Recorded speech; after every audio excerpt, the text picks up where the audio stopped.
아까 꼭 이상한 사람들만 이런 사랑의 이름에서 잘못하는 것은 아닙니다.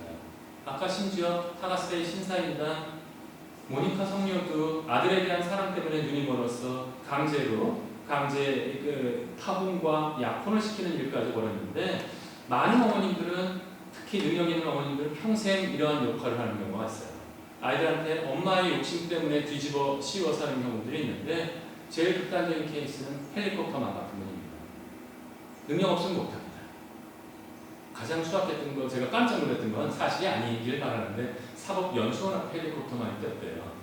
그 중에 절반밖에 판사랑 검사가 못했네요. 나머지 다 변호사에 오니까 그 500등 안에 들기 위해서 그들을 갖다가 헬리콥터만이 다 조중해서 사법연수원에서 높은 점수를 받으면 어떻게 과외를 시킨다는 얘기를 풍문으로 듣고 가짜 뉴스기를 바라는데, 그러한 유사한 일이 벌어졌을 때 엄마들은 당연히 무엇 때문에? 사랑 때문에 하지만, 그러한 어머니들한테서 자라나는 아이들은 진정한 의미에서의 성인으로는 자라나지 못할 것 같습니다.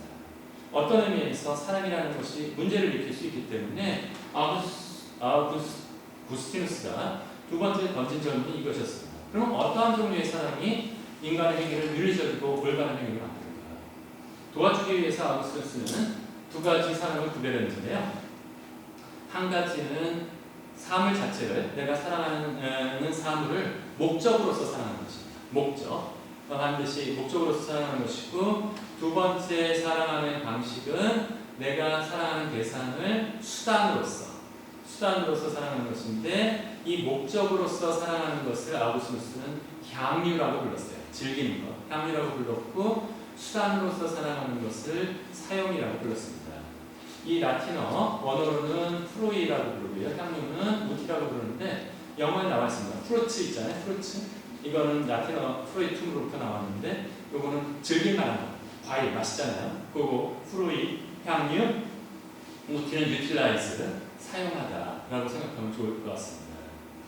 두 가지 중에서 어떤 사람이 더 진정한 사랑에 가까우실 것 같아요? 향유이 목적으로 사랑하면 향유일 것 같은데, 제가 아우구스티누스는 뒤집기에 달인이라고 했잖아요. 이번에도 또 우리의 기대를 저버립니다. 뭐라고 그랬으냐면 그때그때 달라요. 그때그때 달라요. 아니, 구분을 하시면 알지. 구분해놓고 그때그때 다르면 나보고 어떻게 하란 말인가. 아무렇게나 해도 된다는 뜻인가? 그건 아니었어요. 대상이 무엇인지에 따라서 그 대상을 사랑하는 방식이 달라야 한다는 가르침을 주었던 것입니다. 아우구스티누스는 조금 어려운 단어를 썼는데요. 가치의 질서는 존재의 질서를 따라야 한다. 여기서 가치의 질서라는 것은 윤리적인 질서를 얘기하고 있습니다. 윤리적인 질서이고, 존재의 질서는 하나님께서 이 모든 것들을 창조하셨을 때 그거를 조화롭게 보시기 좋더라라고 만들어주셨던 창조 질서를 생각하시면 좋습니다. 이 창조 질서에 의하면 아우구스티누스가 바라볼 때는 모든 피조물들이 다 좋은 것이지만 똑같이 좋지가 않다. 그 안에 위계가 있다는 사상을 어디서도 아우구스티누스는 발견했다. 아까 말씀을 드렸던 신플라톤주의 안에서 똑같은 사상을 발견하게 됩니다. 그래서 아우구스티누스는 이거를 그대로 받아들여서 이것을 잘 활용해서 이 사랑의 윤리를 설명했는데요. 이 중에서 살펴보자면 굉장히 많은 피조물들 중에서 윤리적인 대상을 요구할 수 있는 대상은 딱 하나밖에 없습니다.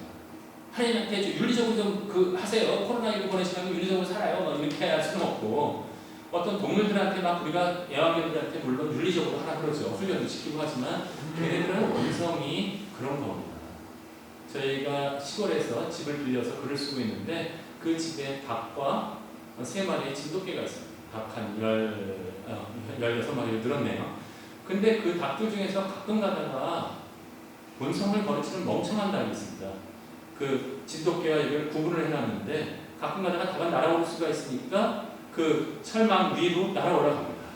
정상적인 똑똑한 닭, 제대로 기능이 되는 닭이라면 어디로 뛰어내려야 될까요?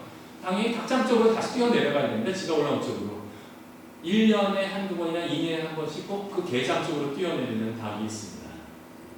진돗개는 아주 기회를 주지 않습니다. 그날 닭백숙을 먹어야 됩니다. 그러니까 그냥 바로 부러지겠는데, 이랬을 때 진돗개를 막 야단칩니다. 너 왜 닭을 잡았냐고 하지만 얘는 본능이 그렇게 되어 있다는 거예요. 그렇게 되어 있을 때 우리 동물들한테는 그것을 강요할 수 없는데 인간한테는 올바른 행위를 우리는 요구할 수 있습니다.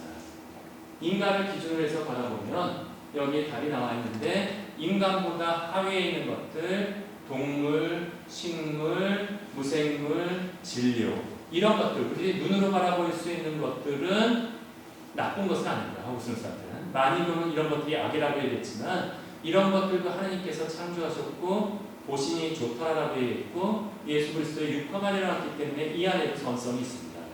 사랑이 됩니다. 그런데 무엇으로서 사랑해서는 안 된다. 목적으로서 사랑해서는 안 된다. 하위의 것들을 더 높은 것으로 올라가기 위해서 상위의 것을 이루기 위한 수단으로서 사랑하는 것은 괜찮지만 이것이 목적이 되는 순간부터는 큰 문제가 나타날 수 있다는 거죠. 이게 무슨 얘기냐? 사실은 아주 극단적인 예만 들면 돈과 같은 경우는 어디에 있을까요? 돈. 동물인가요? 제가 가지고 있는 제일 큰 돈 한번 보여드리면 식물인가요? 식물이었으면 좋겠어요. 제가 깻잎을 심어놓고 하면 계속 나요. 뭐 돈 같은 거 해놓고 깻잎같이만 되면 뚝 뜯어가지고 뭐 용돈 따라줄 필요도 없어요. 자녀들도. 그러면 저기 진룡과 진룡의 형상이 없는데 그게 신사임당에 그려 있어요. 아마도 무생물 정도 될 거예요. 그래서 요즘에 이자도 안 주는데 은행에다 맡겨도 이 무생물과 같은 것이 그럼 돈이 나쁘다고 버리고 갈 수 있는 것일까? 아우구스티누스는 꼭 그렇지 않다라고 얘기합니다. 돈과 같은 것도 만약에 돈을